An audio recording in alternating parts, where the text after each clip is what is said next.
Okay, let's go over herniated discs. This is a close-up of a diagonal view of the back, okay? Here's the front where you would be staring through someone's abdomen, and these are the back spines that you could feel if you're touching someone's back. When you bend over, you compress the front of the disc, and then the back portion gets stretched. That's a herniated disc. Majority of the population, surprisingly, has a herniated disc, okay? When it's significant is when it's pinching a nerve, okay? That's when you get numbness and tingling. It goes down your leg. It does all that kind of sensation away from your back. But to have a low-grade herniation is pretty common in society. Now, let's think about mechanically why it got there, okay? So,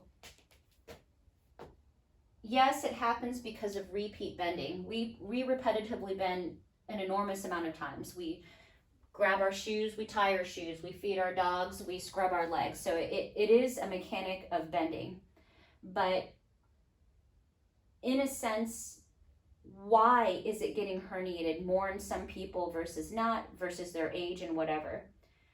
Think about mechanics. When you go to bend, you're bending at your spine and you're bending at your hip joint. These days, nobody's hip joints are moving, okay? Everyone's locked in their driver's seat. They're locked in a desk chair. Their hips don't move very well.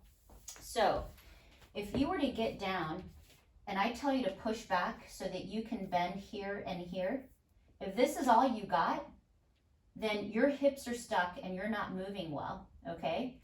Then guess what happens? If your hips don't move and they don't bend, when you go to bend over, you have to flex at your spine level even greater. So that's how, doesn't depend on the age, it depends on your mechanics. If your hips don't move, this is gonna work harder. Then the other thing is, if you have hip issues and they're locked up in the front, they don't just hurt here. The typical referred area is here. So when you think about herniated discs, is that really why you have your pain? Usually not. Your discs themselves are not causing the pain that you feel. There's a lot of mechanical things involved, whether it's your hip referring, it's because your hip doesn't move, so now this is working harder and this is working harder and this is locked up. There's mechanical reasons why you have your pain. It's rare that the herniated disc in and of itself is the cause of your pain.